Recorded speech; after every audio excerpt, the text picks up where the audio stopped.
Hey guys, what's up? This is Dinesh Sehgal from Sehgal Fitness. Once again आपका स्वागत है मेरे channel में। गाइस, सबसे पहले जिन लोगों ने मेरे चैनल अब तक सब्सक्राइब नहीं किया प्लीज मेरे चैनल सब्सक्राइब कर दीजिए और बेल आइकन दबाना ना भूलें, जिसकी वजह से मेरी टाइम टू टाइम वीडियोस आपके पास आती रहेंगी। तो गाइस, आज का जो मैं टॉपिक लेके आया हूँ वो उन मिस्टेक्स के बारे हैं। आज हम कुछ मिस्टेक्स ऐसी डिस्कस करने वाले हैं जिससे आपको बेनिफिट मिलेगा, हेल्प मिलेगी, ताकि आप अपना एक अच्छा साइज गेन कर सकें, अपनी ड्रीम फिजिक अचीव कर सकें। तो इन सब के लिए आपको मेरी वीडियो पूरी देखनी पड़ेगी, तभी जाके आपको सारी मिस्टेक्स का पता चलेगा। तो प्लीज़ मेरी वीडियो एंड तक देखें, जिससे आपको काफ़ी बेनिफिट होगा।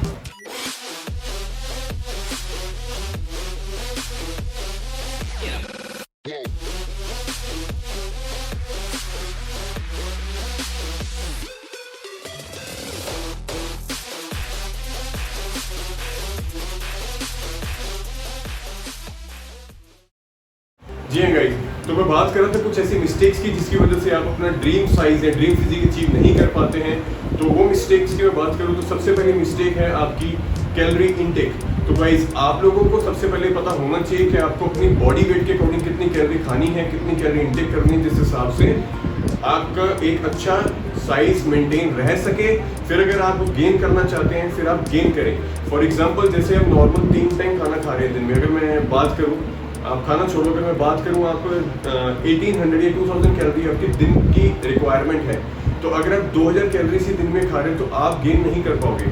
आपको अगर गेनिंग करनी है तो आपको कैलोरी सरप्लस में चलना पड़ेगा, और अगर आपको कैलोरी सरप्लस में जाना है उसके लिए आपको 1-2 मील एड ऑन एक्स्ट्रा करना पड़ेगा अपनी डाइट शेड्यूल के अंदर। तो जहाँ आप 3 मील खा रहे थे वहाँ पे आपको 4 मील खाने पड़ेंगे, 5 मील खाने पड़ेंगे, और सारे कॉम्प्लेक्स मील्स होंगे जिसके अंदर protein, good quality of fat and आपके कार्बोहाइड्रेट्स भी ऐड होने चाहिए। तो गाइस, सबसे पहले इस चीज़ का ध्यान रखें, अपना कैलकुलेट करें। आजकल काफ़ी सारी वेबसाइट्स पे भी आपका कैलोरी काउंट हो जाता है, तो प्लीज़ आप कैलोरी काउंट करें और अपना फिर अपनी कैलोरी इनटेक के हिसाब से जितनी आपकी कैलोरीज की रिक्वायरमेंट है उस हिसाब से अपनी कैलोरीज दिन बाय दिन इनटेक करें, जिसकी वजह से आपको थोड़ा गेनिंग करने में हेल्प मिलेगी। तो सही तो गाइस, जितना ज़्यादा कैलोरी इनटेक करेंगे उसमें बेनिफिट आपका ही होगा, क्योंकि जितनी ज़्यादा कैलोरी आप इनटेक करते हैं अपने साइज के अकॉर्डिंग, अपनी नीड के अकॉर्डिंग, उसके साथ साथ आपको उतनी ही एनर्जी मिलती है।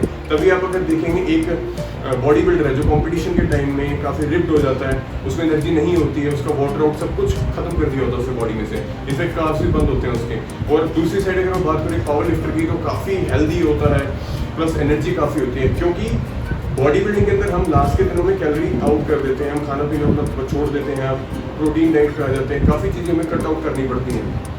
बट जब हम बॉडी बिल्डिंग गेनिंग में आते हैं उस टाइम हमें, फॉर एग्जांपल पावर लिफ्टिंग का लेते हैं, तो उसके अंदर हमें काफ़ी सारी कैलोरीज इनटेक करनी पड़ती हैं ताकि हमारे अंदर पावर भी आए और हमारा साइज भी बढ़े।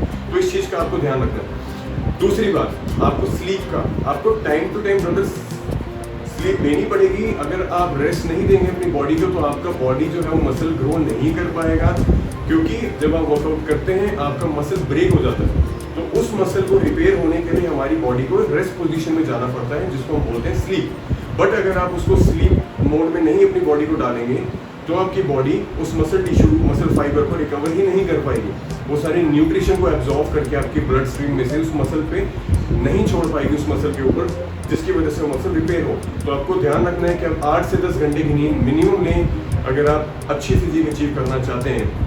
Third point, workout. वर्कआउट के अंदर आजकल के टाइम में मैंने भी और आपने भी जनरली देखा है, अगर आप जिम जाते हैं तो आपने वहीं ये देखा है कि सारे ईगो लिफ्टर्स होते हैं, ईगो लिफ्टिंग करते हैं। तो गाइस, अगर आपने अच्छी गेनिंग करनी है तो सबसे पहले आपको लिफ्टिंग अपनी बढ़ानी पड़ेगी। मीन्स ये नहीं कि मेरे से अगर नहीं उठ रहा है डंबल तो मेरे को उठाना ही है, ऐसे नहीं।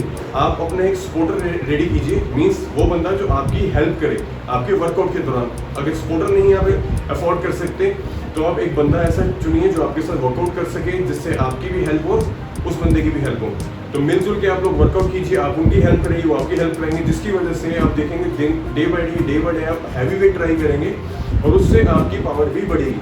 तो इस चीज़ का आपको ध्यान रखना है कि आप सेम वेट पे यानी कांस्टेंट वेट के साथ ट्रेनिंग ना करें, स्टेप बाय स्टेप करके एवरी सेट के दौरान हर सेट में रेपिटेशंस के साथ साथ आपने वेट पे फोकस करना है और अपने वेट को बढ़ाना है जो आप लिफ्ट कर रहे हैं। अगर ज़्यादा वेट लिफ्ट करेंगे आपके मसल टिश्यू उतने टूटेंगे, और जब एक मसल टिश्यू ब्रेक होता है उसके बाद ही वो और बड़ा बिल्डअप होता है। ठीक है, तो ये अपने माइंड से निकाल दीजिए कि मैं 5 किलो के डंबल या 7 किलो के 7.5 किलो के डंबल से वर्कआउट कर लूँगा पूरे साल, 10 साल तक, 5 साल तक तो मैं एक अच्छी फिजिक अचीव कर पाऊँगा।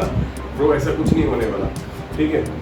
फोर्थ पॉइंट है आपका एनवायरनमेंट, कि आप किस एनवायरनमेंट के अंदर रहते हैं। मीन्स अगर आपको नेगेटिव पीपल होंगे आपके अराउंड, आपकी सराउंडिंग में, और एक पॉजिटिव पीपल होंगे, उसका बहुत फर्क पड़ता है आपको। तो आप अपनी फिजिक के अकॉर्डिंग, अपनी ड्रीम गोल के अकॉर्डिंग उसी टाइप के बंदों के साथ रहना पसंद कीजिए। नेगेटिव लोगों से दूर रहिए, उन्हें अपनी लिस्ट में से कट आउट कीजिए, ताकि जो आपके गोल्स को पूरा होने में रोकते हैं। तो हमेशा पॉजिटिव लोगों के साथ रहिए, स्टे पॉजिटिव। अगर जहाँ आपको लगे कि मैं नहीं कर पा रहा हूँ, वहाँ सोचिए आप क्यों नहीं कर पा रहे हैं, उसको सोल्यूशन मिलेगा आपको। तो बाद में वो सारी चीज़ें अपने ड्रीम गोल के अकॉर्डिंग यूज़ करिए। मेरा नेक्स्ट पॉइंट है आपका सप्लीमेंटेशन। वही सप्लीमेंटेशन काफ़ी इंपॉर्टेंट होता है बॉडी बिल्डिंग के अंदर या फिटनेस लाइन के अंदर, क्योंकि आप विदाउट एनी सप्लीमेंट अपना ड्रीम फिजिक अचीव नहीं कर सकते। अगर मैं आपको बोलूँ आपको 150 ग्राम प्रोटीन दिन में अचीव करना है, यानी आपको 150 ग्राम प्रोटीन दिन में कंज्यूम करना है, तो वो आप नहीं कर पाओगे। अब क्यों नहीं कर पाओगे? क्योंकि इतना ज़्यादा प्रोटीन का सोर्स आपको कहाँ से मिलेगा? जनरली जो प्रोटीन के सोर्स होते हैं नॉन वेजिटेरियन के लिए हो गया, फिश हो गया, चिकन हो गया, मटन हो गया, ठीक है। बट इन चीज़ों के अंदर थोड़ा मटन वगैरह में फैट भी मिलता है, ठीक है। इसके सी फूड भी आप ले सकते हो। बट अगर आप वेजिटेरियन हो तो वेजिटेरियन के अंदर आपको ऐसी काफ़ी सारी, जैसे डेयरी प्रोडक्ट्स हो गए, ठीक है, पनीर हो गया, दूध, दही, इनके अंदर से भी आपको होता है, दूध के अंदर प्रोटीन होता है। मतलब इन चीज़ों से आप ज़्यादा से ज़्यादा प्रोटीन कंज्यूम नहीं कर पाएगी आपकी बॉडी, क्योंकि इसके अंदर सिर्फ प्रोटीन ही नहीं होता, प्रोटीन के साथ साथ फैट्स भी होते हैं, कार्ब्स भी होते हैं, थोड़ी बहुत दूसरी चीज़ें भी होती हैं। तो आपको ध्यान रखना है इस चीज़ का कि आपकी बॉडी ऐसा प्रोटीन यूज़ करो आप जो आपकी बॉडी सीधा यानी स्ट्रेट अवे उसको डिजोल्व कर सके अपनी बॉडी के अंदर, ताकि वो डायरेक्टली आपके मसल में जाके लगे।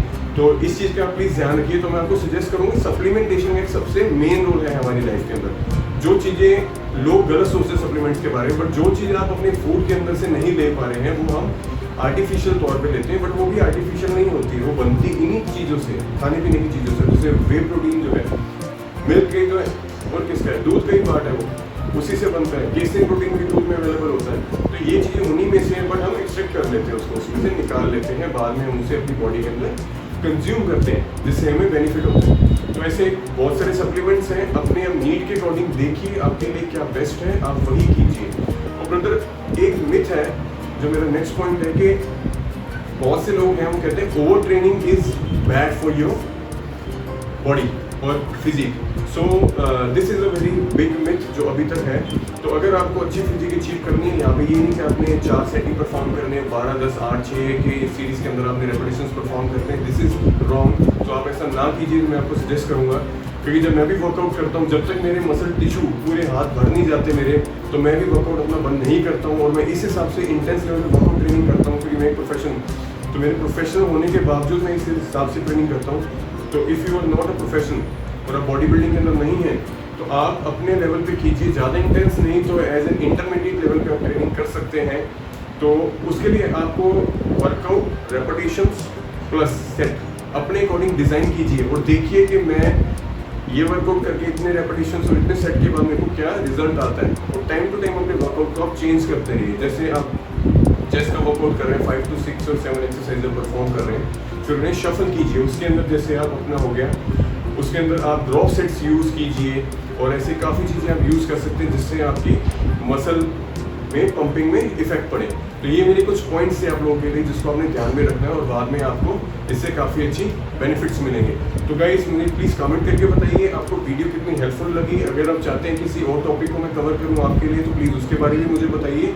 तो thanks for watching my video.